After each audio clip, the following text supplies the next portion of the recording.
Welcome back to We Need to Talk with Dr. Darcy Sterling, where I give you the tools and skills you need to love better so you can live better. We need to talk about weed because cannabis is having a rebrand, and the people using it today, they are not my stoner friends from high school. They're therapists, CEOs, moms, people with anxiety who are trying to get off benzos, people who'd rather nibble on a THC gummy than pour that third glass of wine. They're doing it as a way to make healthier choices. But is it actually healthier? What does the science say? Is cannabis a legit mental health tool or just the latest way we are outsourcing emotional regulation in the name of self-care? The truth, like most things, is complicated. More people than ever are using low doses of cannabis to sleep, to focus, to connect, or just to quiet the buzz of a nervous system that is constantly on edge. Today, I want to sit in the tension between stigma and acceptance, between the need to feel better right now and the question of whether healing can actually come from an edible, between what people are selling and what the science actually supports. I'm here to hold down the science part of this conversation. I will be weighing in on what the research says about every claim we discuss today. And I'm having that conversation with someone who's become a leader in the new wave of cannabis culture, Peter Barsoom, CEO of 1906, a company that's redefining how, why, and when people use cannabis. Peter is not selling joints. He's selling formulas designed to help people feel something very specific: calm, focus, connection, sleep, often without the high. I've used his products. I smoked a lot of weed early in my life, and in recent years, I've started experimenting with how cannabis impacts my thoughts and my nervous system. And to be clear, it hasn't all been for self-help. I have definitely enjoyed getting high. But over the past year, something interesting has happened. I have more or less stopped drinking. Not intentionally. I just like weed better. So if you've ever wondered whether weed can be a tool or might be a trap, this episode is for you. Let's get into it. We're seeing a major resurgence in the interest in cannabis. And when people reach for any product, whether it's skincare or supplements, it's for one of two reasons. They're either chasing pleasure or they're trying to get out of pain. So I'm curious, in your view, is the current wave of cannabis use more about seeking wellness or trying to cope with the pain that comes from the overwhelm of our lifestyle? I look at those as really fundamentally intertwined, right? And it sort of depends upon what one's orientation is toward life. We have people who tend to look to be more pleasure seekers in what they do. And then we have people who are looking more to avoid pain. And I think in each one of us, depending upon the time of day or the time of life, we find ourselves in those places. I think what's unique about cannabis, Darcy, is its ability to deliver on both. So if we look at, for instance, what are the substitutes? Alcohol being one substitute. Alcohol is not a wellness tool. Like nobody, of course, we used to have all back in the day when people said, doctors prescribe one glass of wine is better for your heart health. I think we've seen that a lot of that stuff just isn't scientifically true. So cannabis is one of those few substances that actually delivers on both promises, both on pleasure, whether it be intimacy, for instance, in terms of helping ignite one's own sexuality or their sensuality with their partner, or whether it be that it helps with dealing with pain. There's not that many substances that are currently legal that actually deliver on both those promises. In the psychedelic space, of which most of those substances are illicit, those substances are actually able to both, if we take a look like MDMA. MDMA is, as we know, amazing for people who are experiencing or have experienced trauma, but it is also wonderful for seeking pleasure, either with oneself or in a contained group setting or with a partner. And that's what makes cannabis one of the most amazing plant medicines known to man. You consider it. So it's interesting. I don't mean to elicit the previous association with gateway drug in the way I'm going to ask the question, but it popped in my head. Do you consider weed to be a gateway psychedelic? I wouldn't consider, I mean, the whole notion of gateway as we know is An entry uh, level, a low level example of what you would get at a much higher level were one to use a psychedelic. at a very basic level, I would put it into that. Like if you're a neophyte and don't have experience with substances, then the idea or the feeling of having a psychoactive experience, then yes, I would consider it a gateway to that. Definitely not a gateway in the sense of, okay, I'm doing cannabis now. Next thing I'm going to be dropping tabs of acid. No. Correct. And I didn't mean it in So that way at all. yeah, no, I know exactly. So I do think it could be a positive gateway in terms of opening Yes, up that's the how I. realms. Yeah, opening up the realms of consciousness, opening up the realms of Mhm. self-awareness, or having an imprint as to what life could be like without pain or without inhibition or a little separation from traumas that we've experienced.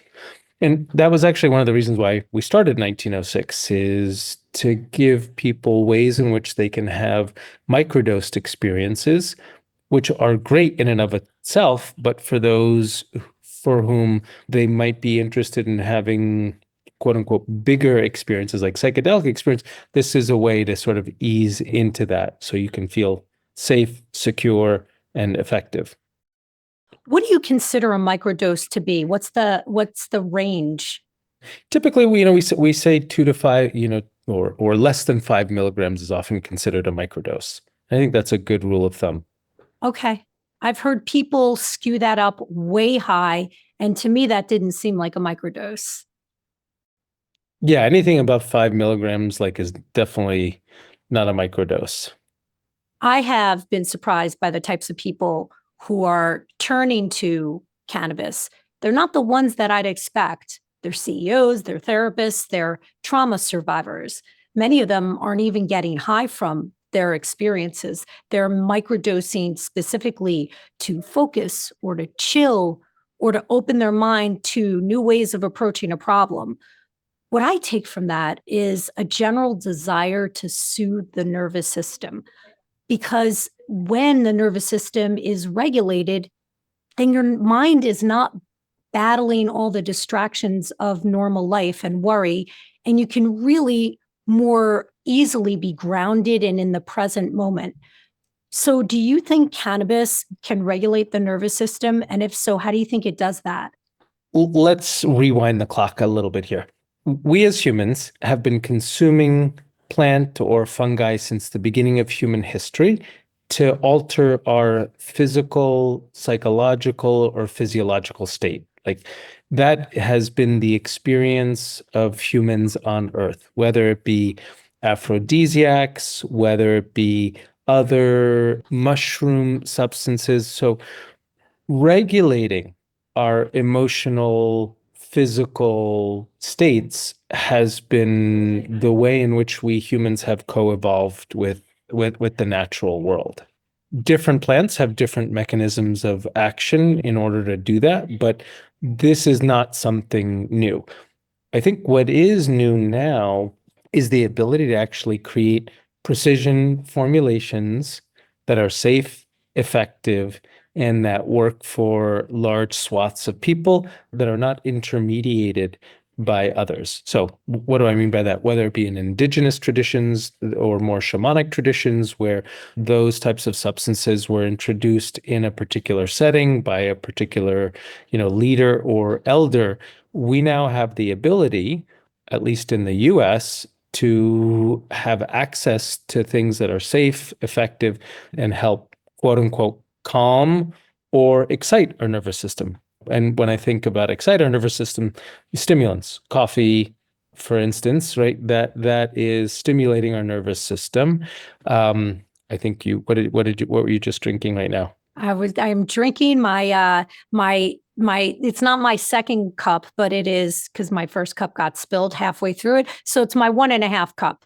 But it is delicious, and I am definitely feeling more engaged because I'm drinking it. Yeah, I'm a coffee and a matcha drinker. So I think what we're trying to do at 1906 is tap into that fundamental human pattern, human desire slash human need to alter ourselves in controlled ways so that we can reach whatever state it is that we're, for you, you're drinking coffee to have a higher degree of alertness.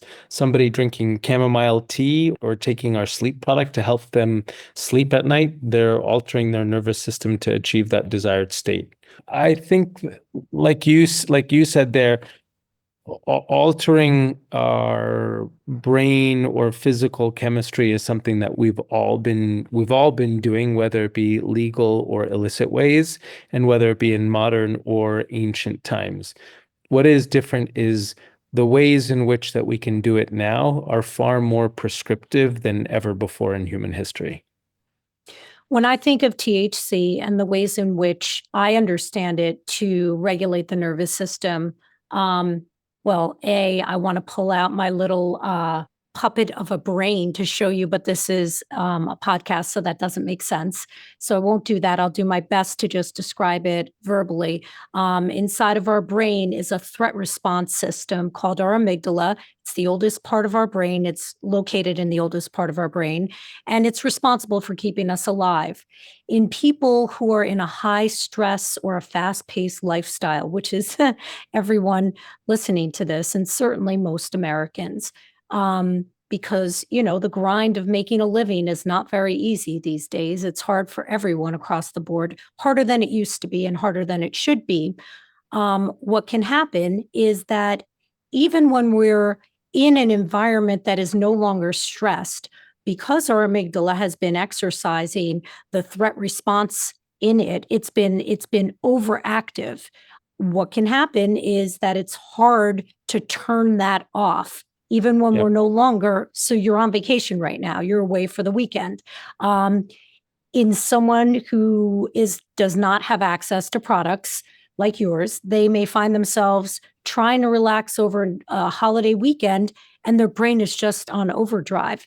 When I think of how THC regulates that, I think of it as quieting the amygdala, and in the space that creates neurologically, different parts of our brain can come online. So Yep. how do your products then decide which parts of the brain or the nervous system then come online, depending on the various product of yours? If your products are they're really well designed in so much as what you're getting based on the name of it. There's a product called Genius, which I'm assuming helps one focus. It does that Right. for me when I need to write on a weekend. It's helpful for me. You have one called Sleep, so it helps one sleep. How do you modify the chemical compound so that specific outcome is what the user experiences? Great question. Really thoughtful, and I love your description of sort of how our amygdala works. So the first thing is THC alone is rarely sufficient or effective. I think that, we have been using cannabis since the beginning of human history, but the cannabis that we have today, or THC alone, is the highest potency we've ever seen. And Mm-hmm.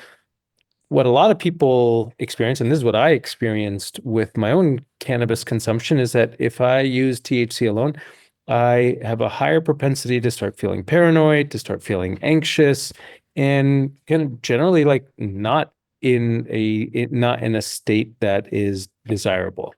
So almost all of our products, except for one, they're combinations of THC with other stuff. What is that Mm-hmm. other stuff? That other stuff I group into two buckets. One is other cannabinoids, so other elements of the cannabis plant that, when paired with THC, deliver a much more complex, richer, more controlled, modulated experience. So that's the first thing that we Mm-hmm. do. And that's because today's cannabis has been bred too much to just deliver high THC to the detriment of other cannabinoids that are there. For those who are more connoisseurs in the cannabis world, we refer to that as the entourage effect. So, what are the other elements of the plant that nature has created that work better in combination with THC? That's part one. And that's what we do across all of our products because that's the way we think nature intended us to consume cannabis. The other thing that we do is we combine other plant medicines, dietary supplements with cannabis in order to deliver that specific effect. So let me give you an example. Here's our Go product. Go is for energy. Think of this as a replacement for caffeine, energy drinks, other types of stimulants. Now, caffeine is the best known stimulant to man. That's why you're drinking it. That's why I had a cup of coffee. That's why a lot of people who are going to be listening to this are going to be sipping on their cup of coffee. And caffeine is great. That's why we use it all the time. But caffeine has three negative side effects. You can get the jitters, you can feel the crash, and you can get an accelerated heart rate.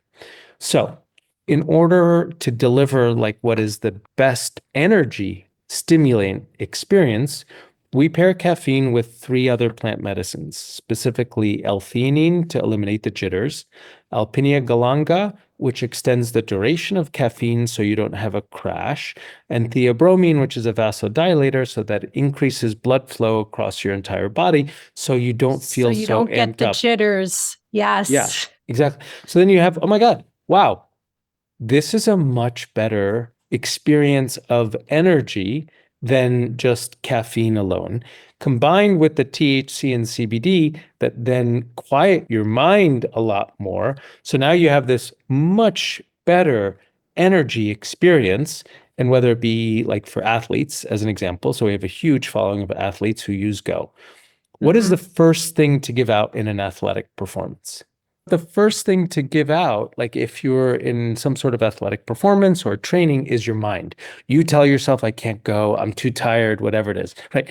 Otherwise, there would be never this whole that second win that you get. How often, if you're in a race or something else like that, you find this source of energy that allows you to push through in that last 5 minutes. Well, so quieting the mind through the combination of the THC CBD allows you then to push your athletic performance far, far farther there. So that's an example of how we've engineered our products to give a much better experience for energy than anything else that is regularly available. That's fascinating. I thought what you were going to say about, in particular, your Go product is that it literally doesn't have THC in it, but it does have THC. It has THC along with caffeine, along with other compounds that are intended to offset the negative side effects that so often accompany caffeine. Makes a lot of sense. And that's how each one of our products is, formulated, is to think about like, what is the end state that a consumer wants? And then how do we use different combinations of THC with other cannabinoids plus other plant medicines to create this scientifically engineered experience that is amazing? So, how do you differentiate between using cannabis for your specific outcomes versus what people commonly use alcohol for? Look, people use alcohol for all kinds of reasons. So I think it's important to think about, alcohol consumption covering a wide range of both desirable and undesirable behaviors, right? Alcohol is our go-to in this society, whether it be for celebration. Okay, we pop open a champagne, stress relief. Opening up a bottle of wine at the end of the day. Oh my God, I can't wait for the kids to go to bed or whatever it might be, right? To drowning our sorrows out as well, depression. So alcohol is used for a lot of different things, just like cannabis is used for a lot of different things. Today, what we're learning is number one, our alcohol consumption for a lot of people is higher than we want it to be. Yep. In part because of that study that you referenced in what was it, in the 90s or the very early aughts? I don't remember. Because I drank too much. That's why I don't remember. Literally. but I don't remember. But I remember hearing that a glass of wine with dinner every day is great for heart health and like longevity. And people in my generation took that and drank too much. We didn't stop after one glass of wine. Yeah, I think for many of us, it was like, oh, glass of wine per hour, right? Well, uh, yeah, maybe. yeah.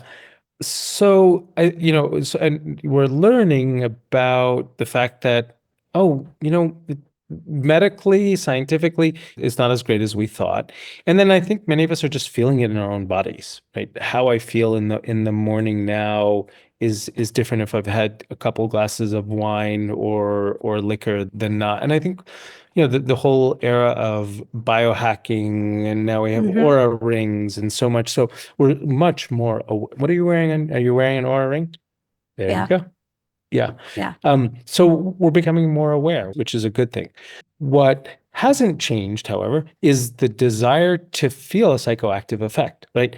I Hmm. have social anxiety. So if I found that I was drinking a lot in social situations to feel less anxious in uncomfortable social situations. That need hasn't gone away for me. But however, now I use Bliss, for instance, as my go-to product. But rather than the negative effects of alcohol, which is I don't feel so great the next day and I feel more out of control, now I get this sensation of my social inhibition is reduced. Hmm. I don't have a hangover the next day, and I'm actually more present. Like the best parts of myself come out now. And that's why people are microdosing mushrooms. That's why people are using cannabis instead of alcohol, because they're able to satisfy that initial core need. I want to feel better in social situations and less anxious. And we've just found like better ways of doing it.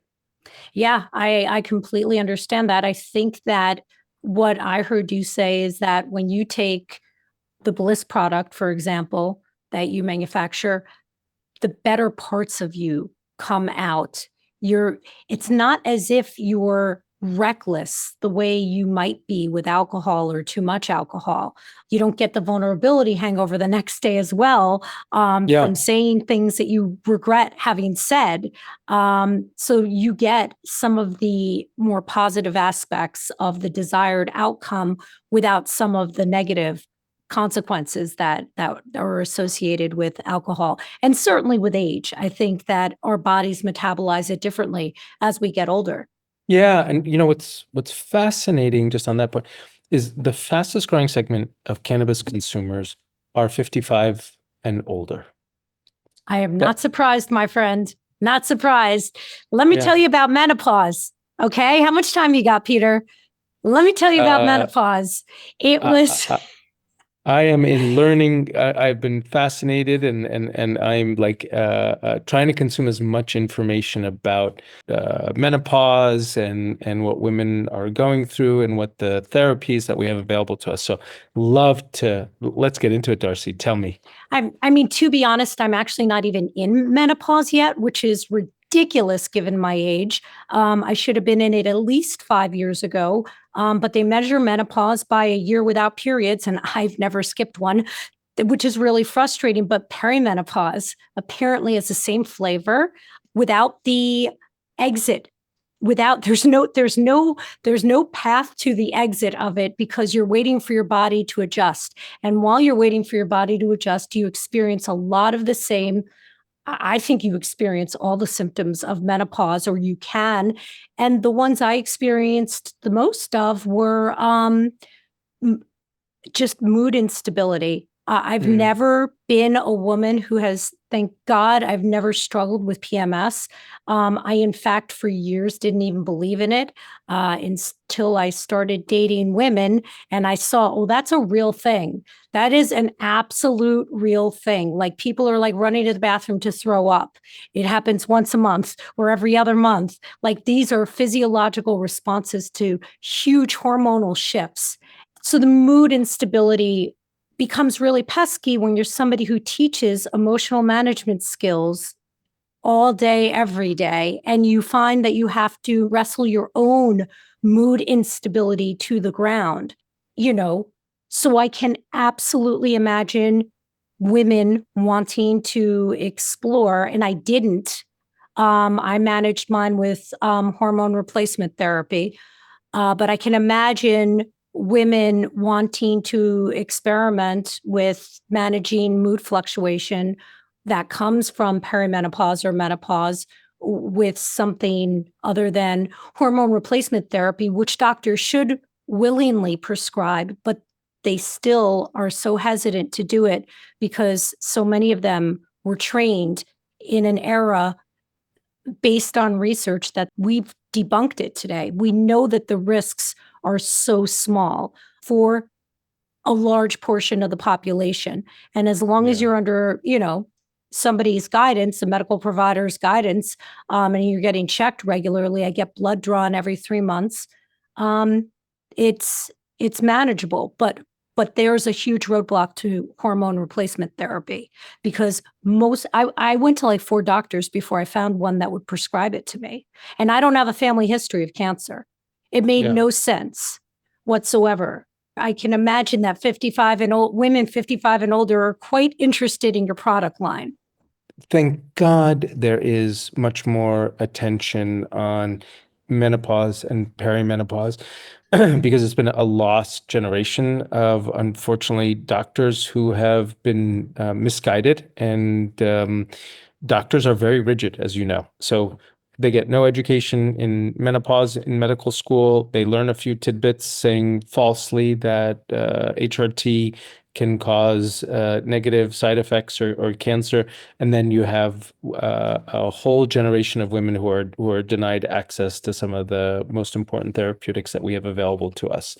Um, Cannabis is what we found, and unfortunately, there haven't been many studies on this, but at least what we know is there are millions of women going through menopause or perimenopause that have found great relief and great benefits from cannabis, whether that be enhanced libido, right? One of the things that we hear every single day that we get testimonials from literally every day from women who are in menopause or post-menopause and say that our love product has changed their life because they can finally experience sensuality with a partner or with themselves in ways that they thought were long gone. Just as an That's example. fascinating. Um, Brain fog. We had a story last week about a woman who is going through menopause right now, talking about brain fog. And she's a very senior professional in a large corporate environment who was struggling with brain fog, struggling with the shame associated with that, with the inability, Oh, yeah. to talk about it. And she wrote and literally brought tears to our team. And she wrote a letter about how Genius helped her get rid of her brain fog, get Hmm. rid of her shame as well, and feel much better every day going to work. Like, wow, that is incredible. Yeah. So I wish we could do more research on this. It is a really important topic that needs to be further explored. It And absolutely does. I mean, I I'm, spent the whole week basically researching cannabis and the various claims that the reasons why people most often um, use it and what the research shows. And what the research showed by and large, I mean, I did get conclusive answers. And for our listeners, anytime I'm not debating something Peter's saying, it's because the research confirms it. So, all of which is to say the research is non-existent. We need research. This is a call for research. If you're getting a PhD in any behavioral science, please consider researching the relationship between cannabis use and X outcome. yeah, and we need to have nuanced approaches also. What's nice now is that, now that cannabis is more widely available and safe and effective, is what works for you, Darcy, may not work for Marcy. right? Mhm. We know that in pharma. Peter, I Um, swear to God, that is what I named my alter ego during the worst of my perimenopause. I was like, yo, it's not me. It's Marcy. This is Marcy. Marcy's at it, man. I don't know what to do with her. That is so funny. You're absolutely right, though. What works for Darcy did not work for Marcy. uh, so even with all the research, like it's incumbent upon us as individuals to own our self-care and our healthcare. Give me the most researched drug that's out there, or the most ubiquitous drug that's out there, whether it be acetaminophen, right? As an example, like it works great for some people, it can cause liver failure in others. And Hmm. so, what we always tell people is, take it upon yourself. Everybody's body is different. Own your body, own your health choices, try different things, be willing to experiment. I mean, being in the mental health profession, that we've had benzos around for such a long time. Not only do we have widely varied outcomes, but if you go to see a really good psychiatrist, they'll be like, okay, here's our approach. We're going to start with 2 milligrams, then we're going to go up to 5. We're going to try this. If that doesn't work, we're going to try this. So anything, most substances, our understanding of our bodies and individual personal medicine is not where we would love to be. So be willing to experiment and try different things. And if it doesn't work for you, then stop or try something else. Yeah, and for sure that's the case with in the world of psychotropics, which are the category of medications that people in my field, the field of mental health, would most utilize. Um, there, there's no blood draw to tell what's going to work No. for you. And so often it's trial and error. For many people, it takes 6 months or longer for them to determine which medication is going to be effective for them. And then the rates of efficacy are so poor. They're not what they should be. And it leaves a patient feeling like they're broken.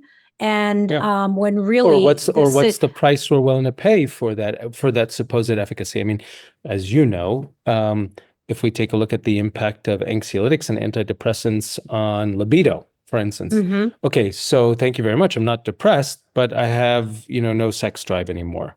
What's the Right. pros and cons? What's the My pros and weight cons just with shot that? up 15 pounds, Right. and depending on the type of, I don't think any of the antidepressants will cause this, but certainly for some people for whom an antidepressant does not work alone, we will add a small antipsychotic, which sounds like we're saying you're psychotic. We're not. A small antipsychotic can be effective for certain stubborn types of depression. It's certainly used in conjunction with our mood stabilizers, and those have a likelihood of causing metabolic syndrome. Metabolic syndrome is where we radically change the rate at which our metabolism works. And after we're off the drug, it doesn't necessarily go back to baseline. And the amount of weight we're talking about in those instances is not 10, 15, 20 pounds. We're talking tens of pounds. For some people, it's 100 pounds. Wow. What you just said, I think, let's highlight that, which is we live in a polypharmacy world. Mhm. And one of the, I'll just get on my soapbox for 15 seconds, is that Do it. that's generally the way in which we practice medicine, is polypharmacy. And yet our approach to research is, oh, we want to try and isolate the single effect of this single molecule. It's divorced. The world doesn't work that way, and that's not the way we practice. And that's partly what was the inspiration behind why we started in 1906, is to say, okay, if we're living in a polypharmacy world at the end of the day, let's actually engineer products that For those are outcomes. those outcomes which are multimolecular from the beginning. Instead of ending up with, I'm taking Adderall, and then I'm taking Ambien, and then I'm taking Wellbutrin, and none of those things come sort of together, have been studied together. We look at it and be like, okay, let's engineer products that are actually multimolecular from the beginning so that they're Mhm. balanced and they work all well together. And if I hope that 50 years from now or less, that we have a different modality and approach to drug science and drug development that isn't so single molecule approach because it's failed us, frankly. The single molecule approach to mental health has been a failure. It has. But if I fix three things in one pill, you're a finance guy, right? You actually don't have training rooted in chemistry or in or in medicine or in pharmacology. So you do the math for me. I'm not good at it for real. Like, better to have single fixes per prescription and the person needs 5 scripts than to have 3 in one. I do also understand uh, the justification that one could walk through on that, but I can't help. You can't divorce the money from it. It's partly the money. It's also partly the sort of the academic approach to this. And the whole idea of like the holy grail is a single molecule double blind study as the only or as the highest level of scientific validity we need to debunk as well. And so here I disagree. But tell me why. I think I know why, but tell our listeners why. It's for 2 reasons. Number one, it doesn't mirror real world outcomes. If the way in which this substance is often utilized is in conjunct with these other substances as well, then why are we studying it in this in a way which is divorced from the way it's going to be actually used? Well, I think that it can be a yes and proposition. I think that we need to study the single molecule by itself so we have a reliable prediction of how it's going to interact in the human body. But then, similar to like something like ibuprofen, it's not just a painkiller, it's also an anti-inflammatory because we know that those two things go together. Then we need to start pairing these things together. Yeah. And I'm not saying we shouldn't study these things. Like, we should, so that precisely as you said, like, I need to understand what the mechanism of action is of this single molecule. Right. But if I'm going to be using it typically in conjunction with these 4 or 5 other things, open up research pathways, open up other things so that we can actually study in the way in which it's going to reflect real world outcomes is my issue. It's not like, okay, let's get rid of the single molecule approach. No, there is validity on that. However, what that has done is said, this is the only, when we say this is the only way to do it, or this is the highest level of validity, and we forego the ways in which medical practitioners are actually using these things. And so now, when was the last time you saw any research on how people are using Adderall, Wellbutrin, and Ambien together? I haven't researched it recently, but I can tell you that I know plenty of people who drink that cocktail on a daily basis. Right. But I will probably tell you that there is very little research on what happens when we combine all these 3 things. So anyway, there was a long tangent. Sorry for my soapbox and tangent on where medical research and drug development could go. I think both of those things could use a rebrand as well. And I do think we need to be more forward thinking. I do think we need to challenge norms. And I think we need to look, you're right. It's drilled into our brains at the graduate and postgraduate level that you study one variable at a time. And in the instance of pharmacology, we're talking about a molecule or a molecular impact on something else. But again, that shouldn't be the end of the story. That should be the beginning of the story. I hear what you say, and I agree with you. You were destined to either start your own cannabis company or be, I don't know, somebody working in a lab developing medications. Or it's interesting that you started that you have a history in finance, but you're clearly so curious about this. I wanted, my personal stories. I was enthralled from when I was 6 years old. I wanted to be a heart surgeon, and I wanted to, I wanted to do heart transplants. That's sort of as a young kid, literally from when I was 6 years old. That was my dream. And then I was a paramedic in high school, and in college, I lived in a refugee camp for 6 months and had a chance to kind of be upfront and close to the practice of medicine in what was a war scenario. And that's where I decided that I didn't want to be just patching people up and putting them back out in harm's way and danger. So I walked away from that, but I've come full circle in some ways. And cannabis has been amazing for me personally as a field because it's allowed me to explore my interests in finance, my interests in social justice, my interests in Hmm. pharmacology, and bring it all together. So I feel like I'm doing my dharma now. I bet that feels good. Does, yeah. I don't just talk about mental health, I live it. And in my 20s, I built a boutique private practice that reflects the kind of therapy I always needed. It's called Alternatives Counseling, and we are now accepting new clients.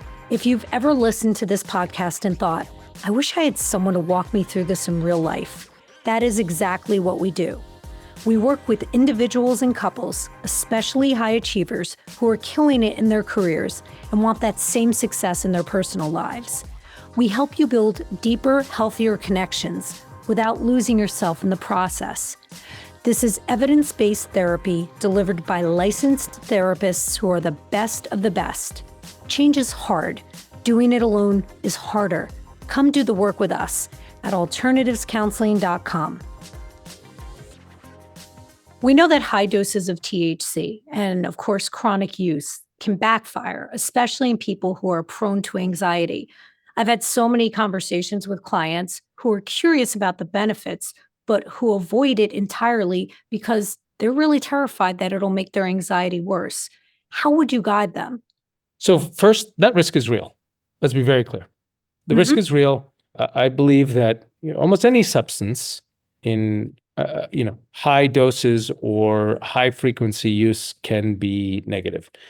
The difference between a medicine and a poison is often how much you take in It's general. so interesting, and it's so true. Even water, when in the 90s, when kids were having, raves, they were having water toxicity from drink. First, they were passing out because they were dehydrating. So we told them you have to hydrate. And then they were having water toxicity from drinking too much water and flushing out all the electrolytes. So to your point, I concur. Yeah. Yeah, so I think that's number one, to be aware that risks are real, and they are typically amplified either when it's too frequently used or too high potency. The second thing is that every one of us is different. For instance, caffeine. Caffeine is one of the safest drugs known to man. It's the most widely used drug in the world. I can have a cup of espresso at 10 p.m. and fall asleep perfectly fine. My partner, if she has a cup of coffee after 3 p.m., she's not going to be able to go to sleep. So Wow. even just like caffeine, which is the most widely used substance in all of human history nowadays, has very different effects on people. So it's important then to try. If you're interested in exploring, we're not saying everybody should try, but if you're interested in exploring, try it. So if you're somebody who is concerned with using cannabis because of anxiety, great. That is a real concern. How do you mitigate that? Well, number one is start with low doses, microdoses. 2 milligrams, for instance. Nobody's ever going to have a bad effect after 2 milligrams. So I'm saying if you do have a bad effect after 2 milligrams, it's not going to be so bad that, maybe you have a headache, maybe you just don't like the way you feel, whatever, and you're like, okay, this isn't for me. Second thing is, don't do THC only. Do THC Hmm. in combination with, CBD in a balanced ratio so that it mitigates the negative side effects of the THC only. And then third is, start low, go slow. So for some people, like 2 milligrams, great. Some people, 2 milligrams doesn't work for me. Okay, great. Next time, try five. And so figure out what the right dose is for you, and what the right formulation is.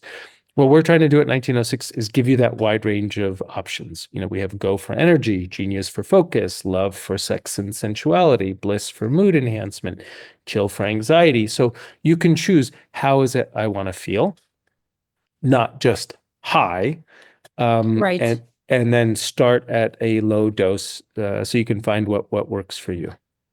And just to clarify, your products, they come in 2.5 milligram doses, right? Each pill?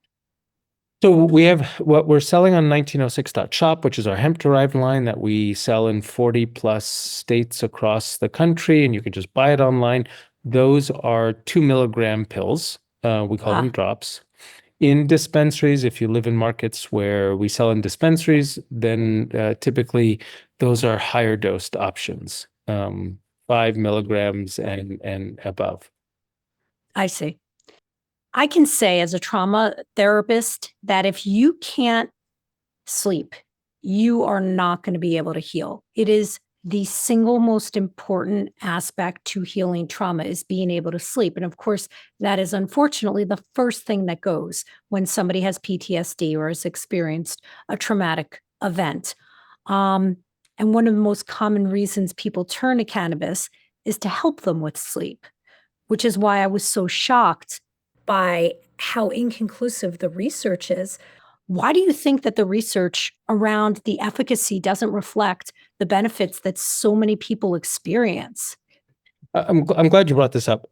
When I was in my finance days, 15 years ago, that was the era of where, like, 4 hours of sleep showed that you were really good, right? It was all about, there was a whole culture, particularly a bro culture of, Yeah. you sleep when you die, right? Yep. I Yep. can function on, and I was one of those people. I mean, I'm fortunate that I could function on less sleep than Hmm. many others. But thank God we now realize that it's not a badge of honor to be like, oh, I only need 4 or 5 hours of sleep. We now understand it. Just in the last really 15 years, sleep is the most critical element of good physical and mental health. If there was Hmm. one thing, just if somebody were to say, tell me the one thing we could do as a society to improve health outcomes, is everybody should get an extra hour of sleep. Hmm. If we did that, like, health outcomes would improve far better than almost anything else. So kudos to you for bringing that up. So I'm glad to see that, that has entered into the zeitgeist now. With respect to cannabis and sleep, it's complex. The first thing to note is that THC, especially in high doses, and high doses can mean a lot of different things for different people. So I don't want to give like a specific number because that's going to vary, but 10 or above for some people could be high doses. THC alone can be deleterious to your sleep. It can suppress alpha brain waves, and so it may knock you out, but you're actually not getting the full cycle of REM and non-REM sleep. So the first thing people Hmm. should know is just getting blasted out of your mind so you're so fucking high is not a good way to get to sleep and sleep well.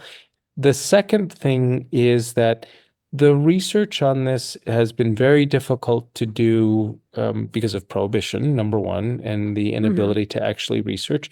But the second thing is the many varied ways in which people consume cannabis, whether they're smoking it or taking it as an edible or taking it in some other form. And so there has been no good research, frankly, that looks at dosage and route of administration Because on smoking people. it is going to be so different than taking a pill or than Yep. drinking it, right? Yeah, exactly. So we need some, large scale studies based upon that control for dosage and that control for route of administration and that look at sleep outcomes. And you will, if you look at the research or you talk to researchers, they're all over the place, right? Some people say, oh, cannabis is not good for sleep. Some people say cannabis is good for sleep. The fact is, again, it comes down to like try it for yourself and see what works. Avoid high doses of THC, avoid sugar as well. Like, so if you're eating that sugary gummy for sleep, probably not a good idea because as we know, sugar is not good, before sleep as well.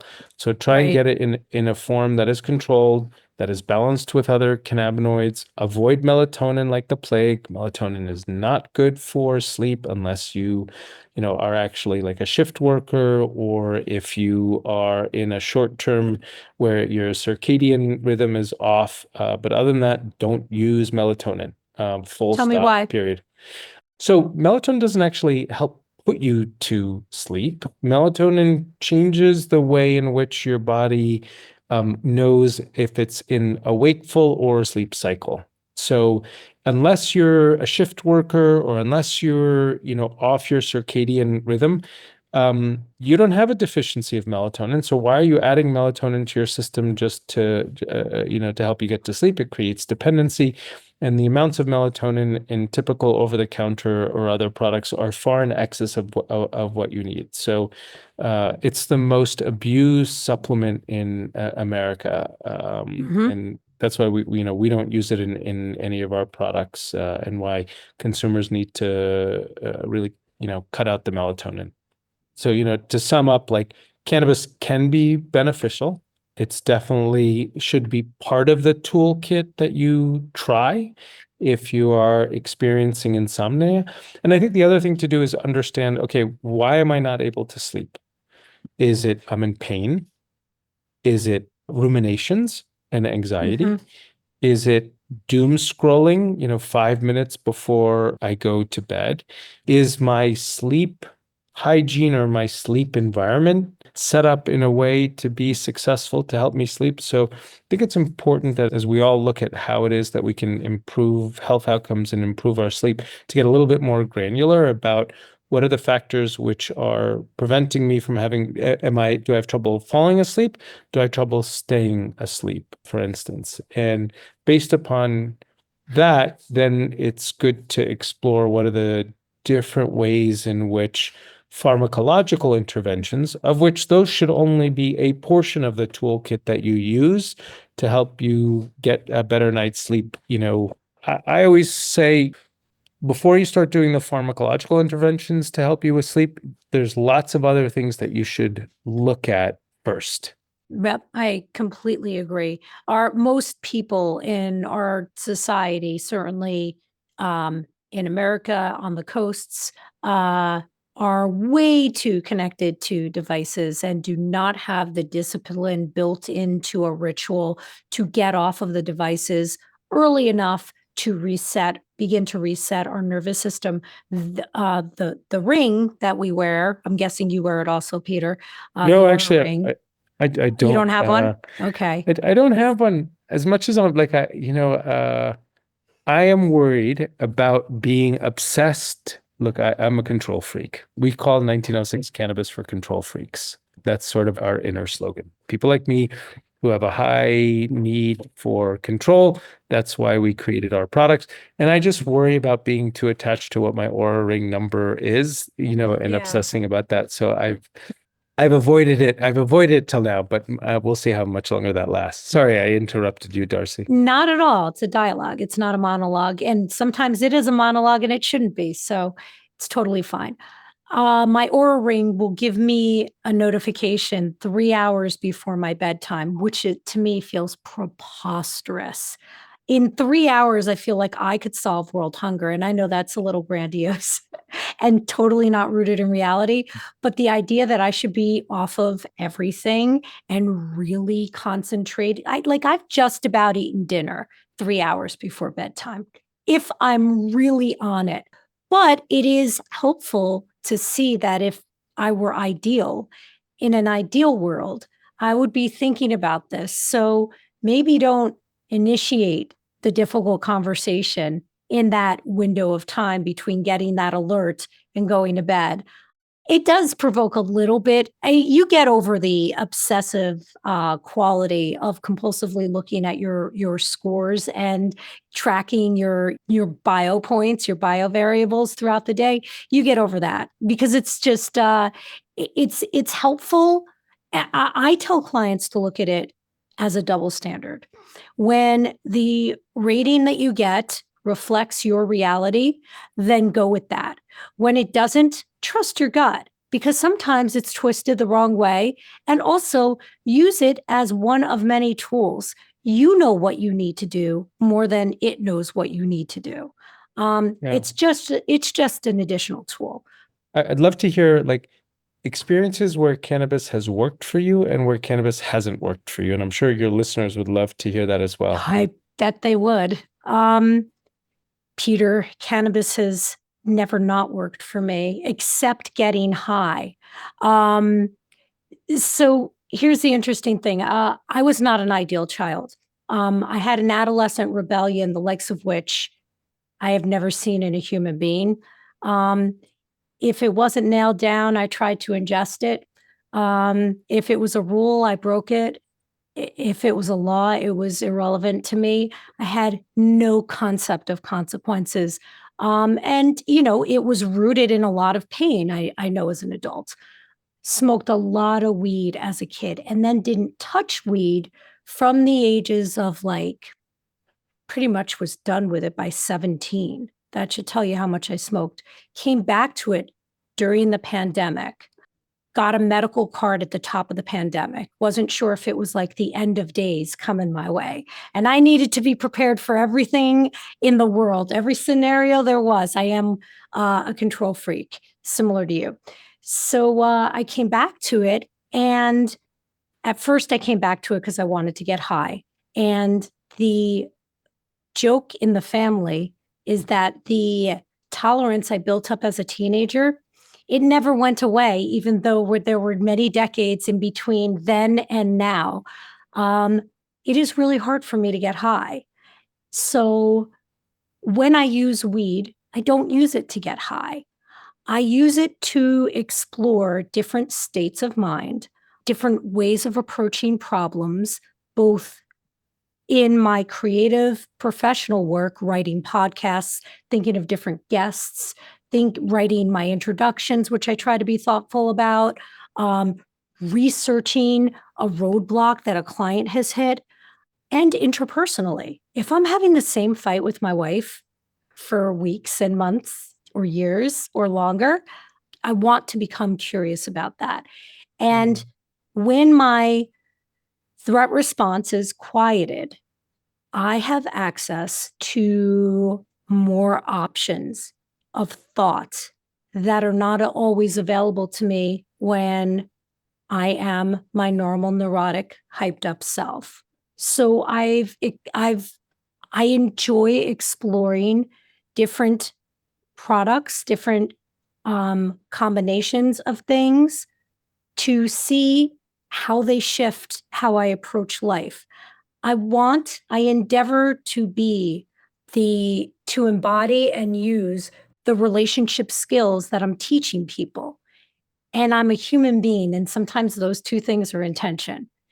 So I am always looking for different ways to approach life in a more vulnerable, wholehearted way. And I wish I was always able to achieve that without any chemicals in my system. I am not, alas. I love you strike me, Darcy, as somebody who's incredibly curious, intentional, and also willing to try different things. And that's a beautiful combination. Well, Peter, when the pain of where you are is greater than your fear of change, you too will try new things. And let me tell you, perimenopause during a pandemic, that was not fun. That was not fun. That breached the weight load barrier of my spine. It was too much. Mama needed some help.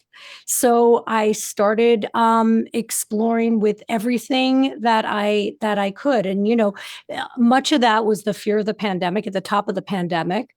Yeah.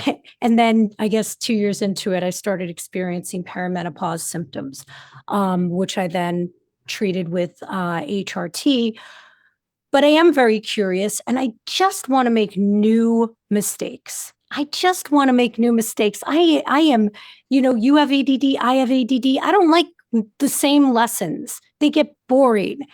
When I know what the takeaway is, which is to say, Darcy, don't do that, and I can't do it, it makes me crazy. It makes me crazy and it frustrates me. And I just want to learn new lessons. So in order for that to happen, I really have to wrap up some of the old lessons so that I have more space. Well said. Very well said. Thanks. I mentioned in the intro that over the past year, I have more or less stopped drinking, not by design. I just prefer cannabis, which makes me wonder, in states where THC is legal, are we seeing a shift in behavior? Are people like drinking less simply because they have access to THC? I don't know if you're familiar with the research on that. Yeah. So, the first thing on that is you're hitting on like a massive societal trend right now that is structural.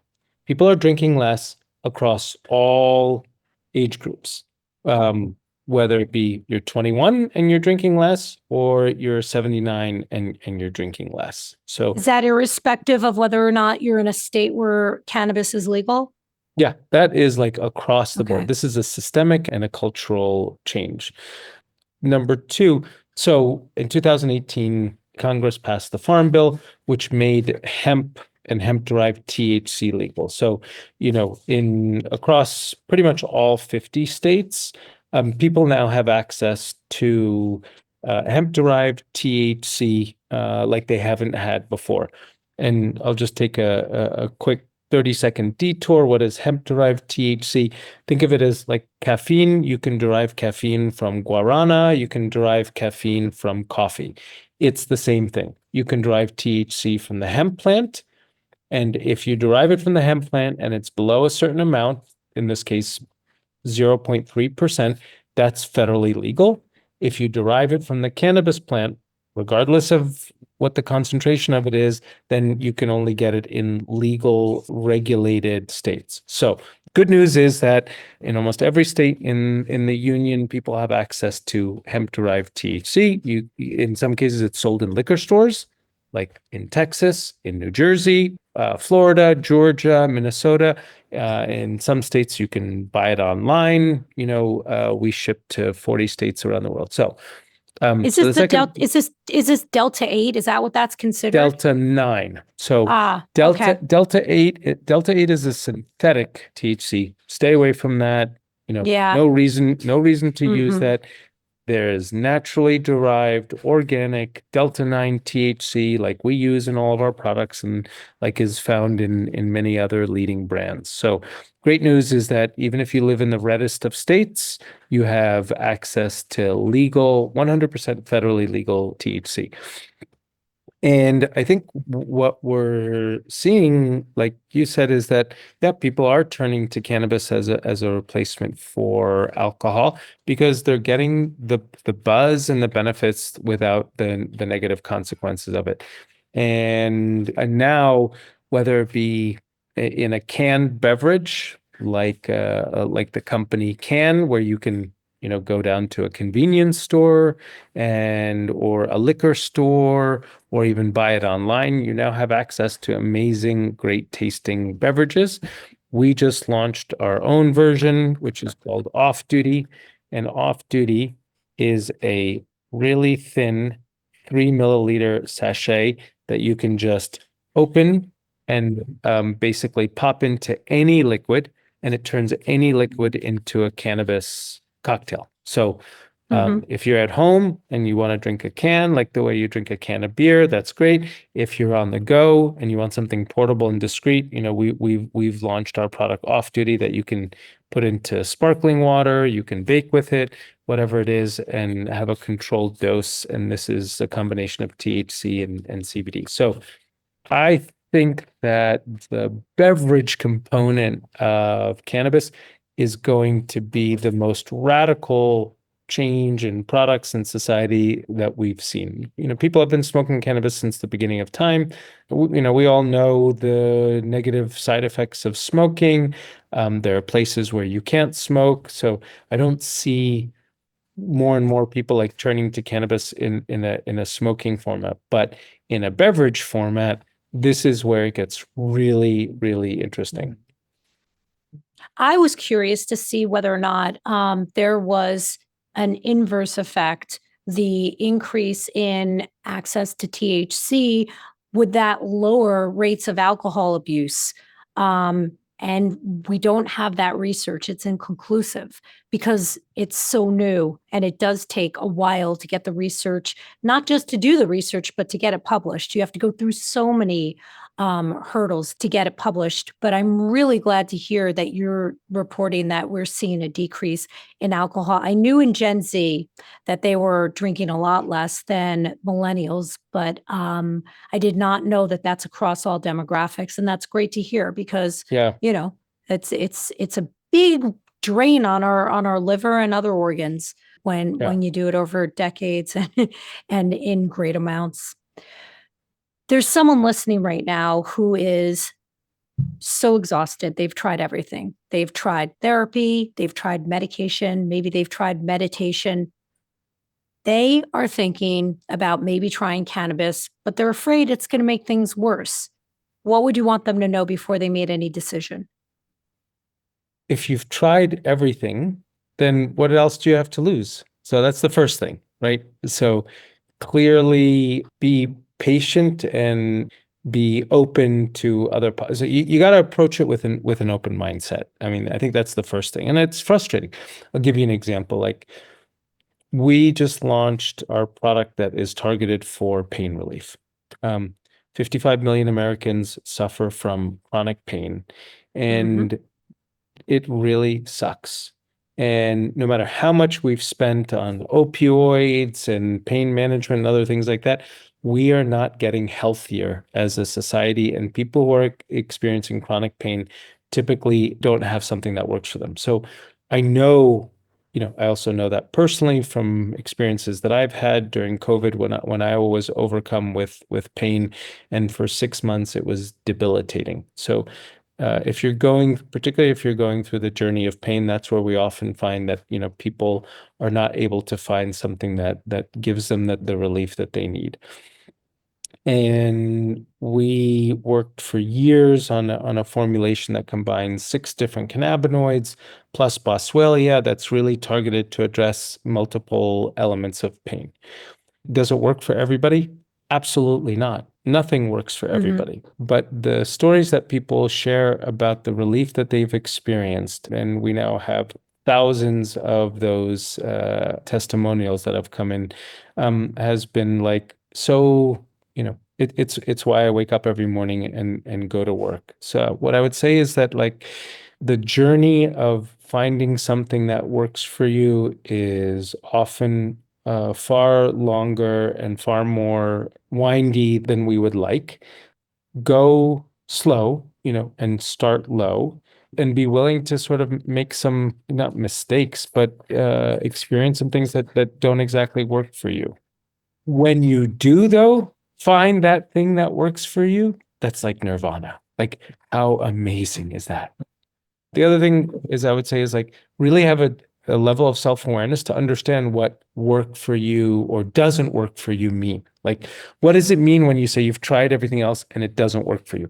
Is it because you couldn't stick to that habit? Like, okay, meditation, right? Meditation for a lot of people may not work for them because they can't do it consistently every day. So it's not that meditation It's so interesting. doesn't, Yeah. it's not that meditation doesn't work for you. It's that you don't know how to sit your ass down for 15 minutes a day in order to meditate. Right. It's like when I went to my Botox doctor and I'm like, what do you think of red light therapy? He's like, they're all pretty much the same and they don't work for most people, but they probably will work for you, Darcy, because you have a low degree of OCD and you just have to be consistent with it. And so it works for me. which is it's exactly what you're saying. A lot of times things don't work for people because we don't give it long enough. People try a supplement. They try, glucosamine and chondroitin, and they give it 2 weeks. Well, from what I understand, it takes 3 months in your system. I remember a period of time where I took hair, nail, and skin supplements, and I quit after month 2, only to learn that it takes 3 months of being consistently in your system. So, So yeah, so and be clear about like what does work, like what is it you want? You want the magic pill? Like if works for you means I want a magic pill that in 2 days I'm going to be cured of insomnia, cured of pain relief, cured of anxiety, like that's unrealistic. And no wonder nothing works for you is because you're coming at it from an unrealistic set of expectations. Yeah, these aren't my clients, by the way, who have tried everything. Um, in my imaginary scenario of crafting that question to you, how long does the dosage last? 2 milligrams or like a microdose? How long does it Yeah. last in the system? Just in case somebody wants to take one and wants to know, well, how long is this? Am I going to be here for? Typically, it's 2 to 3 hours. Now, it's going to vary. It can vary by person.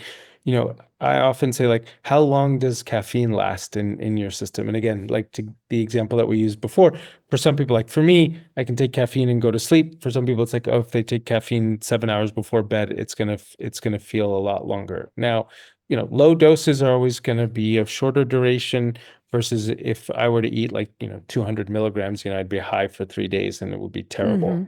Yes. So another reason why you start low. I concur. So basically, if somebody were to want to experiment with a microdose of your product, for example, because you really can only speak to yours, you can expect it to be out of their system within 2 to 3 hours. Are you saying Yeah, two I to four think that's hours? yeah, 2 to 3 hours is a good benchmark, with some people maybe taking a little bit longer depending upon their level of sensitivity.